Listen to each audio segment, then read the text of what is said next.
This week, the rebels begin to formulate their final stand, Sherman's South Carolina Corps serving as a warning to its northern neighbor, as each Confederate commander attempts to save their soldiers and souls. But this is war. Mercy was the first casualty. Starting with Sherman, Columbia weeps before him. He takes over from the chaotic burning, instead systematically destroying the machines of war. The message is loud and clear, and Charleston is evacuated. General Hardee not wishing to see the city destroyed like Columbia. They escape being cut off. The march continues north, minor skirmishing, but not stopping Sherman. On both sides of the road, cotton burns just to keep it from the Union. Houses, railroads, stores, torch. What is left? Brutality is matched by brutality.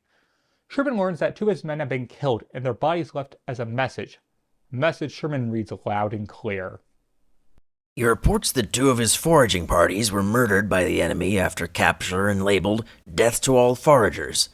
Now it is clearly our war right to subsist our army on the enemy. I have ordered Kilpatrick to select of his prisoners man for man, shoot them, and leave them by the roadside labeled, so that our enemy will see that for every man he executes, he takes the life of one of his own. I want the foragers, however, to be kept within reasonable bounds for the sake of discipline. I will not protect them when they enter dwellings and commit wanton waste. But they may destroy cotton or tobacco, because these are assumed by the rebel government to belong to it, and are used as a valuable source of revenue. Nor will I consent to our enemy taking the lives of our men on their judgment. They have lost all title to property, and can lose nothing not already forfeited. But we should punish for a departure from our orders, and if the people resist our foragers, I will not deem it wrong. But the Confederate Army must not be supposed the champion of any people. I lay down these general rules, and wish you to be governed by them. If any of your foragers are murdered, take life for life, leaving a record of each case. Head for head, life for life. War is hell. Carolina is a pit of fire and every soldier is Satan. To North Carolina, Wilmington, General John Schofield and Admiral David Dixon Porter begin their assault. Federal gunboats begin the barrage. General Bragg realizes he's in a terrible position and begins to evacuate, destroying supplies and fortifications. General Jacob Cox takes his federal division and advances on land, outflanking and outgunning the rebels. The forts fall one by one and Bragg is forced to Wilmington proper. The Union watches as black smoke rises above the town. In the 22nd, they enter an empty husk. They capture 66 cannons, own the railroads. Porter has the port. In short, North Carolina can no longer support the Confederacy. With Carolina falling and Lee's anxious letters regarding desertion going to the War Department, it becomes increasingly clear the rebellion needs manpower. On the 18th, they go to extreme lengths.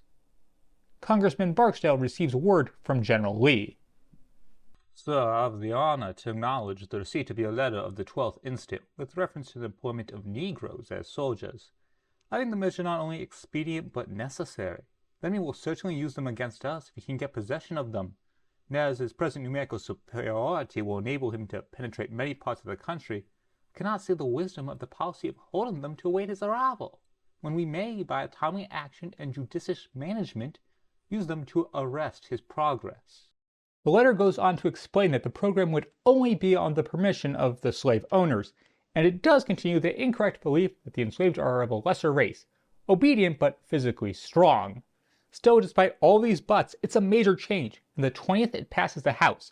It goes to the Senate, which rejects it. Despite the Senate's hope, the issue doesn't go away, only the opportunity. Davis takes the question to the papers, writing to a Mobile editor. It is now becoming daily more evident to all reflecting persons that we are reduced to choosing whether the Negroes shall fight for us or against us. The desperation is palpable. General Lee writes to Secretary of War Breckinridge that he is preparing to evacuate Petersburg and asks for General Joseph E. Johnston to take command in the Carolinas. The next day he does so, taking over the command of South Carolina, Georgia, Tennessee, and Florida. And PGT reports for duty under his chief rival. Flipping to federal politics, the 18th R Senate postpones recognizing the reconstructed government of Louisiana. Radicals who control the Senate are battling with President Lincoln. Louisiana has been caught in the crossfire. To summarize, the Radicals want a harder line, while the executive just wants it done. This can be seen when Lincoln writes to my governor, Fletcher, to control the situation.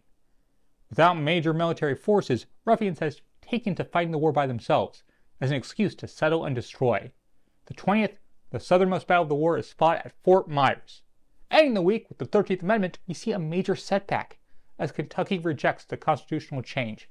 But Minnesota ratifies it, bringing the number to 17, exactly 10 short. Now, Tennessee ratifies a state constitution ending slavery and rejecting Confederate debts, which implies they are ready to ratify the 13th. But that is for weeks to come. Sigel's time, he leaves Panama to great fanfare, fireworks, and a party. Celebration for a real statesman. That's where the week ends, and it ends with a strangling of secession. Wilmington has turned from the final port of the rebellion to just another shipping hub for the Union. Sherman, Schofield, and Sheridan are all closing in on Richmond as Lee prepares to leave for his capital. Rebels are attempting to meet up, not to formulate a defense, but instead to fight a glorious last stand, wishing to go out with the bang of gunfire instead of the whimper of surrender.